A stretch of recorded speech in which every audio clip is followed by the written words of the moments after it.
to the Citizen channel. We're all staying safe and well, and yes, a history feature on the channel and during the season 2025-26 where I can. I'm looking at all the 38 Premier League match days and trying to pick an equivalent one back in history. So yes, I'm trying to go back. Sometimes I might cover 3 or 4 games of the way back in history. We don't have much information on them. But today we're looking at match day 7, and match day 7 of this current season, as I'm recording this, is Brentford away. Yes, I'm going to look back at a match day 7. I've had to cheat a little bit with this one. So welcome to match day 7. I look back at a City game in history. The good, the bad, the in-between. I don't worry, if we get beat, we get beat. It's just always something interesting to glean from these vlogs anyway. Today's, it is disappointing, but we're all right. We get a second bite of the cherry with this one, so it's not too bad. And of course, match day 7 with Brentford on the 5th of October in 2025-26. And we've only played Brentford 21 times previously in history. So the chances of finding a match day 7 in the league were pretty slim, and we didn't. But we've gone to a game on the 19th of September 1989, which I wasn't at. I was at the home version of it because this is a 2-legged thing. But of course, I've gone back to then, and it was City's 7th competitive game of the season. So class it's match day 7 for City. All right, it was in the League Cup.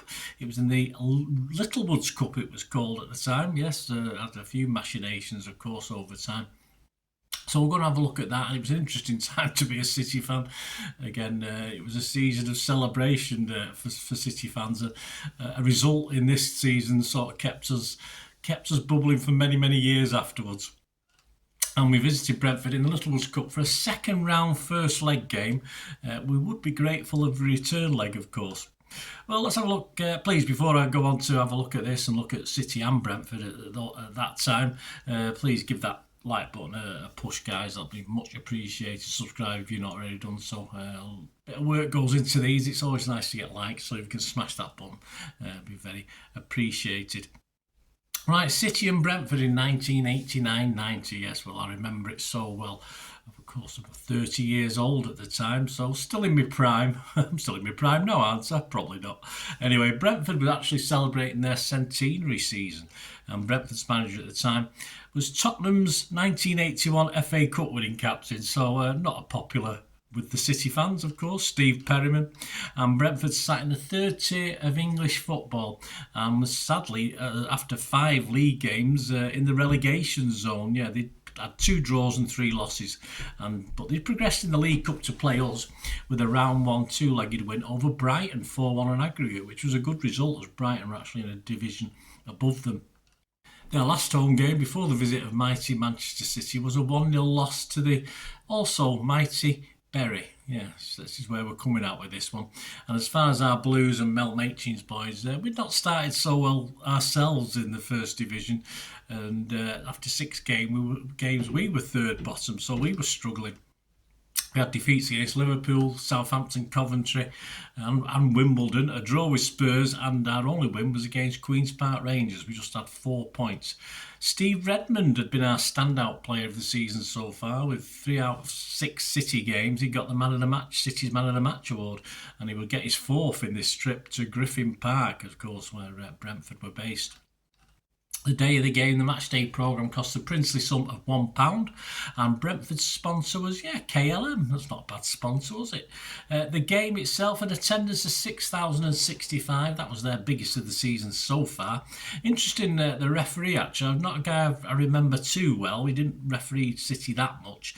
El Shapter, which was Leicester or Les Shapter, and he was also a policeman and a marathon runner and cross-country runner, keen marathon and cross-country runner. His highlight as a ref, he managed to ref 2 League Cup semi-finals in 82 and 83, and according to Transfer Market, he ref City a total of 4 times, both of these games against Brentford, the first and second leg. So 4 times, we only won 1, we drew 1 and we lost 2. The teams, just 1 change from the programme on the day, as Clive Allen, injured, missed the opportunity, of course, to play against a former teammate with Spurs manager Steve Perryman. City's lineup: Paul Cooper, Gary Fleming, Andy Hinchcliffe, Ian Bishop, Brian Gale, Steve Redmond, David White, Trevor Morley, David Oldfield, Neil McNabb, of course, another Perryman teammate, and Paul Lake. Our subs that weren't used on the night: Ian Brightwell and Gary Megson. Former teammate, of course, as Clive Allen missed out on. I think he was injured. He was probably injured. He had a lot of injuries, didn't he? I'm fairly sure he was injured for this one. He missed 3 or 4 games at this time. No change for the Bees from their programme notes. Yeah, Brentford lined up with Tony Parks, John Buttigieg, there's a great name, Roger Stanislaus, sort of remember him, Keith Millen, Terry Evans, Simon Ratcliffe, Keith Jones, Eddie May, Richard Cadet, Blissett, but not Luther Missett Blissett, Gary Blissett, and Neil Smiley. Their subs were both came on during the game, Cockram and Haag. Match report. This includes extracts from the match report published in the Manchester City Official Handbook 1990-91. It's a lovely little handbook. That looks brand new, the one I've got. Not used it much, obviously. Anyway, taken from that and added a little bits of my bits as well. City knew this was a difficult cup tie, having lost 3-1 at Brentford the previous January in the FA Cup. Yeah, a bit of a bogey team, Brentford. Surely over 2 legs this time, the Littlewoods competition offered the ideal chance to knock over the 3rd Division side. On a difficult playing surface, it certainly wasn't as bad as the January before when we got beat in the FA Cup. City were given another reminder of their FA Cup nightmare when Brentford took the lead after only 10 minutes. Well, according to the commentary, it was 14 minutes. We're not going to quibble over times, though. It was a far post header from a guy called Terry Evans. From that Gary Blissett's cross from the left. Steve Redmond was heroic in defence. The City withstood a searing examination. As I said, he did get our man of the match for this one. But disaster struck 8 minutes from time when Mr. Blissett made it 2-0 for Brentford. Yeah, his header from distance rattled the post. But he was quickest to the rebound and scored. So, yeah, we're in a little bit of trouble. Another Griffin Park humiliation threatened until David Oldfield popped up in the closing seconds. I think classed as the 88th minute, I think, with the goal that threw City a lifeline. We gladly accepted later, of course, hitting home through the keeper from the edge of the 6-yard box. Mel Machin himself commented on the game in his programme notes. He said, "We lost again on Tuesday night in the first leg of the Littlewoods Cup against Brentford. Once again, it was so frustrating to play good football, create loads of chances and come away beaten 2-1. We were far and away the better side, and rightly so. But until we start to be more ruthless with our finishing, we are going to suffer disappointment. Brentford do try to play football, and Gary Blissett does well for them up front. In fact, the boys scored 3 goals against us now in 2 games. But we can't be too unhappy to have come away at 2-1. Okay, the away goal could be important over the 2 legs. Well, it could have been, yeah. Well, what happened next? Well, no one of the Sky Blue leading expected just 4 days after this humiliation at Griffin Park that we would get the famous 5-1 Main Road massacre, of course, over United, which, as I said, we lived on for many years after that. Followed that with a 3-1 win over Luton at Main Road a week later. And this left us looking a little bit better in mid-table, just under mid-table, as Brentford arrived for the 2nd leg at Main Road on October the 4th. And Brentford, following up their giant killing acts by themselves, did improve their league position as well, though they lost at home immediately to Birmingham following us, the City hangover we call it, on the day we stuffed United. They had 2 wins away at Crewe and at home to Wigan that eased pressure on them. The 17,874 inside Main Road, myself and my 2 eldest included, may have thought the worst when Eddie May on 15 minutes equalised an earlier David White 9th minute opener to keep the aggregate to 3-2 in their favour. But 3 City goals happily in 6 minutes at the start of the second half. Morley with 2 and Oldfield again led to a City 4-1 win. So we went through 5-3 on aggregate. We will sadly, as ever, eventually lose to Coventry at home 1-0 in round 4. That was an interesting game in itself. League and FA Cup aftermath. Of course, City would finish on the same points as Fergie's United this season, but it only meant 14 spots to United's 13. So neither of us had great seasons. Fergie kept his job, of course, thanks to winning the FA Cup. City had bowed out at the first hurdle after 2 replays against Millwall. We at those. Brentford had an impressive run from November in the league, but it all sort of petered out and they finished an okay 13th.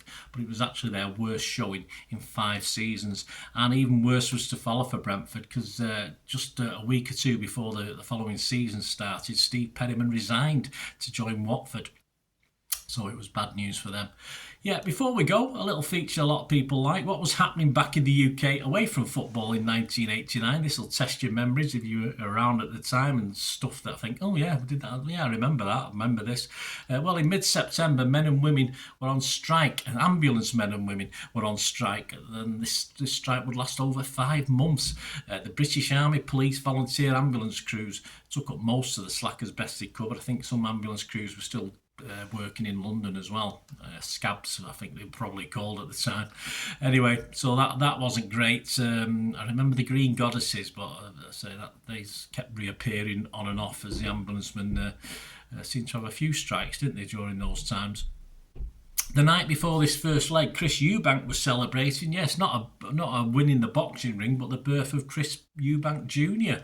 On the 19th of September, the first of 10 episodes on TV of The Paradise Club. Now, this was a new crime drama series with Leslie Grantham. I'm sure I must have tried to watch this, but I don't remember anything specifically about it. And of course, Leslie Grantham from EastEnders fame.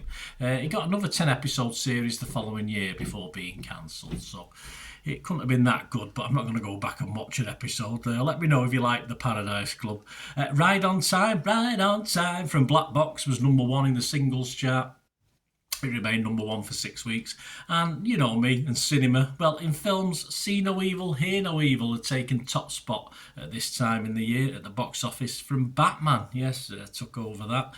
But the biggest film of the year was Indiana Jones and the Last Crusade. Of course it was. There you go, guys. Thanks for watching. Hope you enjoyed this little Match Day 7 special. Brentford versus City back in time. Next time, an interesting one. Yes, we have found the equivalent Match Day 8s because it's against a team we played many times. So it was not a big deal. And of course, in season 2025-26, on the 18th of October 2025, we will be at home to Everton. So there you go. So I've dug up a Match Day 8 back in time, and it's exactly 20 years back in time. We're going back to 2005-06.